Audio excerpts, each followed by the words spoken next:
पंजाब सिंध गुजरात मराठा द्राविड उत्कल गंगा विंध्य हिमाचल यमुना गंगा उच्चल जलधि तरंगा तव शुभ नामे जागे तव शुभ आशीष मागे गाहे तव जय गाथा जय गण मंगलदायक जय हे भारत भाग्य विधाता जय हे जय हे जय हे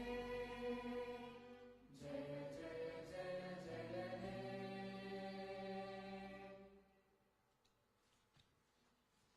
Thank you, sir.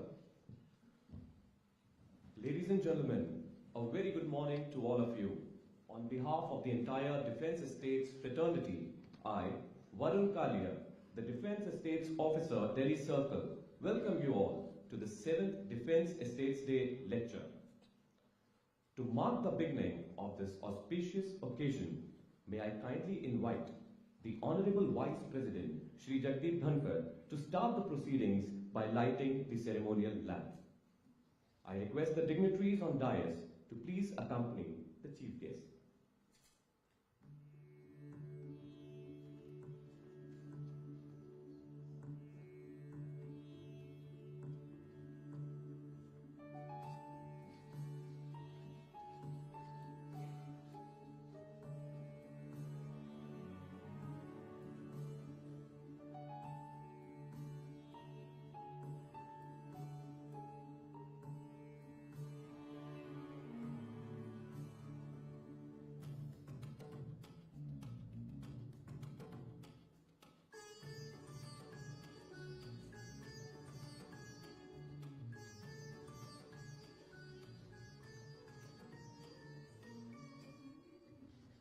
Thank you, sir.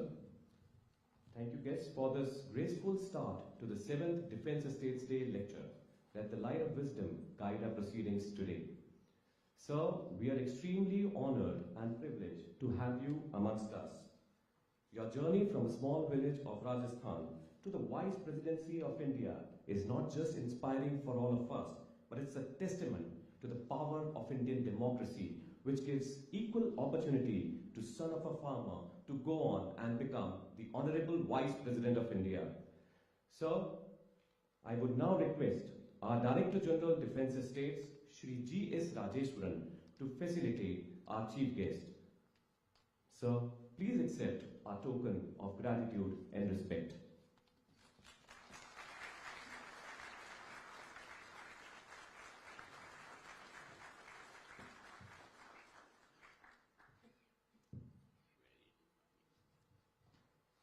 We also extend a warm welcome to Dr. Nitin Chandra, Secretary, Ex-Servicemen Welfare, Ministry of Defence. I request the DGD Sir to felicitate Dr. Nitin Chandra.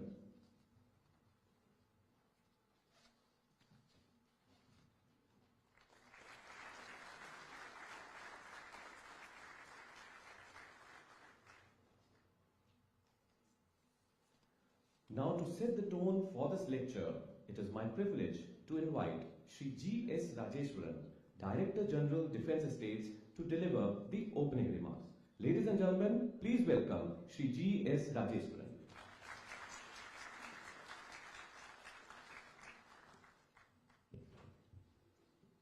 Honorable Vice President of India, Shri Jagdeep Dhankhar, Dr. Nitin Chandra, Secretary, Ex-Servicemen Welfare, Officers of the Defence Estate Service, probationers, officers of other ministries, representatives of media, and all the guests. With immense honor and privilege, I, on behalf of the Defence Estates Organization, extend a warm welcome to the Honorable Vice President, Dr. Nitin Chandra, Secretary, Ex-Servicemen Welfare, and each one of you for the Defence Estates Day Lecture 2024. So, this year happens to be special for the Defence Estates Organization as it is the centenary year of the enactment of the Cantonments Act 1924 that, along with the rules made thereunder, governed the administration of the cantonment boards and the defence lands inside the cantonments till 2006. I am sure that no speaker could have been more appropriate to deliver the lecture today than the Honorable Vice President, who has vast experience as a legal practitioner, Union Minister, Member of Parliament, Member of Legislative Assembly, Governor of West Bengal, and now the Honorable Vice President of India, the second highest constitutional authority in India. The administration of cantonment boards and defence lands are two vital aspects of our mandate. In recent years, the Defence Estates Organization has embraced technological advancements to enhance the efficiency and transparency of land management and cantonment administration. The launch of the e-Chavani portal has been a significant milestone in digitizing municipal administration. This portal facilitates seamless interaction between citizens and cantonment boards, providing access to services in multiple regional languages including Hindi, Tamil, Kannada, Telugu, Malayalam, Marathi and Bengali. This initiative promotes inclusivity, transparency and accountability, aligning with the government's vision of Digital India. For better land management, the Defence Estates Organization has undertaken following measures: digitizing the entire land records, extensive use of legal information management and briefing system, the portal for efficient handling of litigations, periodic survey of all defence lands to ascertain possession of defence lands as per record.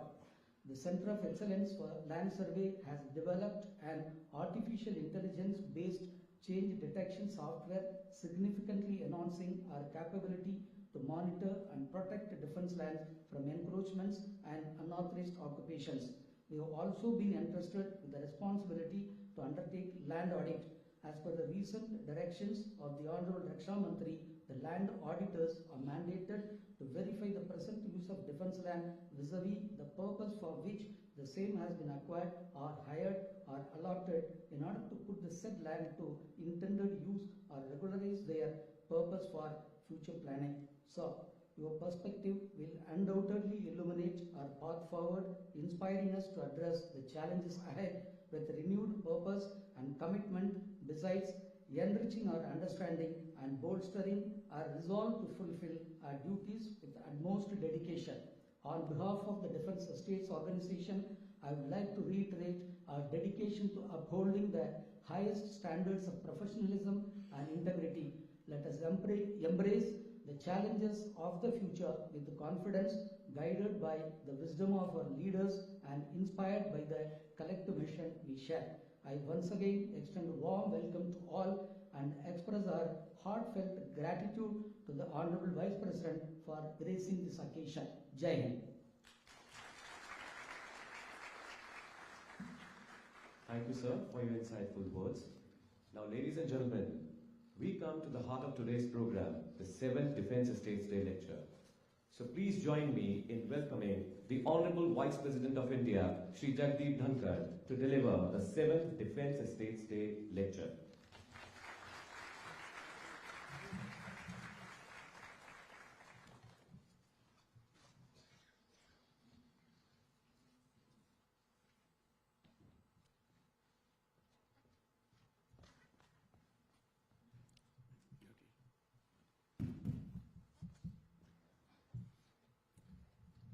Well, I can say very warm good morning to all of you. The sitting for me on this day could not have been more soothing and wholesome. Entry into the Chanakya Auditorium reminds me of the great legendary figure who knew how to handle things. And more importantly, when I occupied the central seat here, I was reminded of my position as Chairman Rajya Sabha. When I sit in the chair, on my right is the government, on the left is the opposition. On my right here is Shri G.S. Rajeshwaran, Director General of Defence Estates.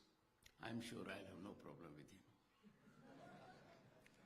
And fortunately, For me, on my left is Sri Nitin Chandra, Secretary, Department of Ex-Service and Welfare. Constructive, directional, motivational, always helpful. I carry this message to the upper house of Parliament today, where we begin debate on the Constitution as we enter the last quarter of the century of adoption of India's Constitution on 26th November 1949. And therefore, I am indeed indebted to all of you for having ensured my day begins with hope and optimism. And certainly, why not? Now, we are in a nation that is full of hope and possibility. A nation that can never be called a nation with potential. It's a nation that is on the rise. The rise is unstoppable. The rise has been seen in every facet of governance, be it sea, land, sky, or space. Distinguished guests, officials, and more importantly, officers belonging to this service, I both admire and envy you. Admire you because you have exemplified dedication to duty. Envy you because you always live in an environment that is not easily available. Soothing environment.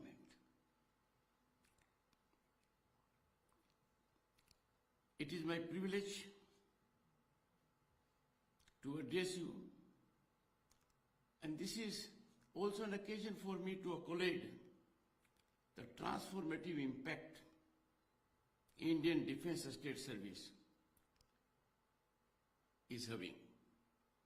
Your guardianship of approximately 18 lakh acres of defence land forms the bedrock of India's strategic defence infrastructure and sustainable development. Imagine, 18 lakh acres. I'm son of a farmer. I know. Many countries in the world may not have that kind of acreage. And therefore, to take care of it, to take care of an estate, its identity and its security are vital. Identity in the shape of rights, updating of those rights, not only for oneself, but also for others and for the regulator. I must appreciate you have done amazingly remarkable job in updating the land records. Amazingly. More often than not, disputes arise because there is no proper defining of rights as regards area or ownership. You have remarkably overcome it. I congratulate you. I also congratulate you for the reason that you have kept pace with technological advancement and updating it from that perspective as well. But friends, these estates must evolve beyond conventional assets which they used to be earlier. These have to develop into self-sustaining ecosystems and enhance military readiness, community welfare, nutritional security. You are far ahead. But you have to move so fast that the second has to catch up with you. There can be no greater occasion to convert this area into wellness centers. I have no doubt this will be done. In our path towards Viksit Bharat at 2047, precision land management coupled with productive utilization stands paramount. And I therefore would appeal to you. Optimal utilization of your land bank. And optimal utilization has to be thought-provoking. It has to be holistic. It has to be innovative. You can exemplify to the entire nation what herbal gardens are, what medicinal plants are, because your estates are located in every part of this country that is home to 1/6 of humanity, largest, oldest, vibrant democracy in the world, a nation that matters to everyone on the globe because we have to take lead. One of the challenges which is existential that we are facing is climate change. Prime Minister of the country had to come forward and give a clarion call, Ek Ped Maa Ke Naam. That has turned into Jan Andolan. But the steps you will take, the innovative steps, by collaborating with agencies like Indian Council of Agriculture Research and the kind,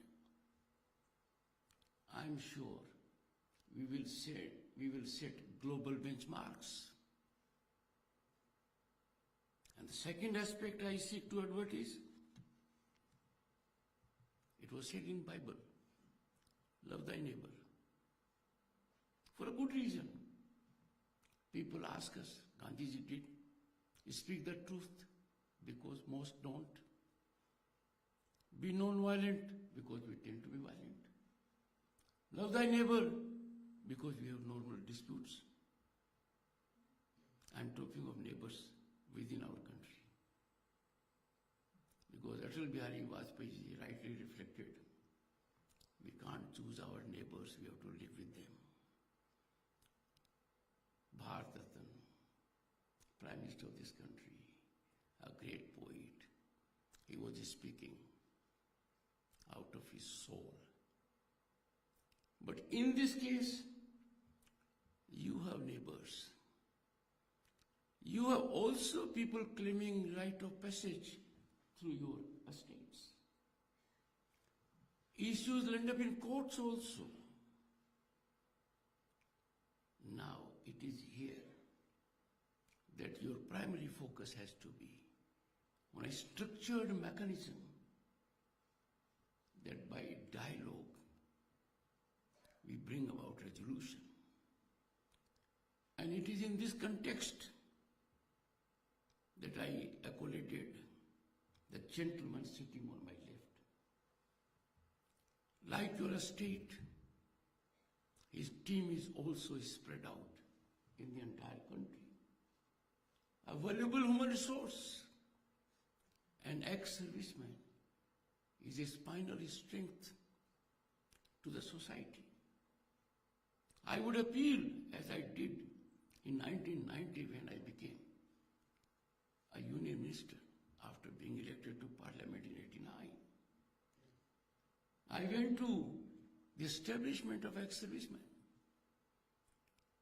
and I appealed that this human resource that gets into public life after giving best years to the defense services, it still has many decades of productivity. And therefore, in the overall rise of the nation, they can be vigilant, people to take note of everything. But Rajeshwaranji, in your context, you can reach out to them with respect to innovations you are doing. You can reach out to them so that some issues of passage or otherwise are amicably resolved. I know litigation is unavoidable because We have a tribe of lawyers in this country. I belong to it long back. But like disease, where more than the cure we should take care of prevention and precaution. For dispute also, we should ensure it is settled without outside intervention. And that can happen when you evolve a structured mechanism. While I appreciate all you are doing, there are issues that have serious commercial dimensions, because some of your states are located in deep urban centers. And therefore, those who seek to bring about development across the road need your permission. Without going into details, there has to be larger focus on transparency and accountability. And the greatest hallmarks of transparency and accountability are uniformity and expedition. I would therefore call upon Rajeshwaranji and his team that whenever there are issues of development which are beyond your state and need your sanction, that must be structured, that must be arithmetic. No one should have doubt if there is an element of discrimination, even imperceptible, then for an organization like this, it is serious. Now is the occasion, मैं कहूँगा कि यही समय सही समय, so people may read politics into it. But here I can appeal to all of you. Development, nationalism, security, welfare of the people at large, affirmative governance schemes have to be viewed only from one prism, and that is from prism of our preamble of our Constitution. If it fits into that, we need to appreciate it. Who else will take pride in the nation if not us? But what an irony on occasions when a small category of people choose otherwise, and I would say out of ignorance. But one thing is for sure, our trajectory is incremental. And if I go by Chandrayaan 3 success, we can see it may be vertical also. And therefore, it is a day of deep reflection for you to brainstorm, to have a charter. One, how best to utilize the land at your disposal. Its utilization has to be productive.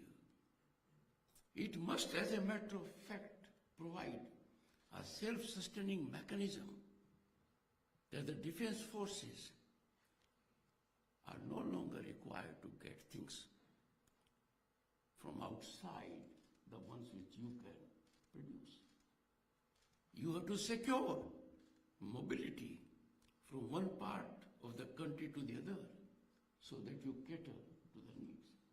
Second, you must set very high benchmark of research, and you can get assistance from the governmental agencies, and the agencies for sure would come forward. If required, I would catalyze it. But let us think ahead of the times. Quite often people talk about agriculture productivity going up in other areas in the world. They're making most of it. You can be role model for the farmer, for the organic, for the natural. You can also get into a situation which you are already there. Fruits, vegetables, dairy products. And all these things give you an opportunity to involve ex-servicemen also. And therefore, it has to be nerve center of an economic activity much beyond your conventional job. I have no doubt you will bestow attention on these issues. Well, I do not wish to say more about it because this is one service for which I have only one word. You are doing very well. You are doing excellently. As a nation, we are proud of you. And you will lead by example. You will be beacon to many, also in the farm sector, in the research sector, in the science sector. And why science sector? Sir, your medicinal plants can do wonders. And therefore, this is an opportunity available to this department. If it gets into the groove, that groove, the results will be phenomenal, exponential for better of humanity. Thank you so much for the opportunity.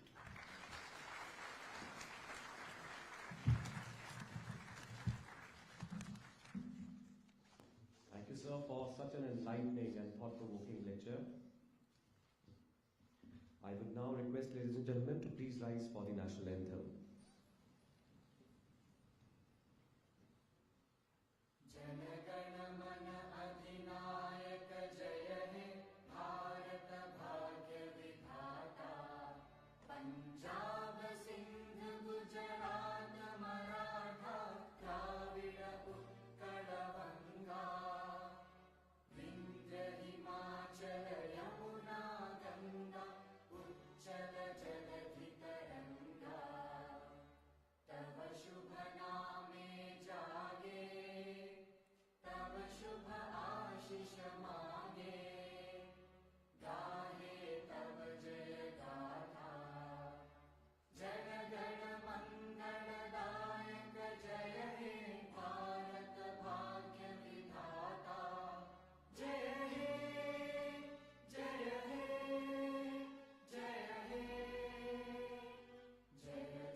With this, we conclude the Defence Estates Day lecture. Please take your seats, all of you. I would request the media people to come here. We will take seats there, have a photograph. All the media people may shift on the dais, please. They also. You also please position yourself here.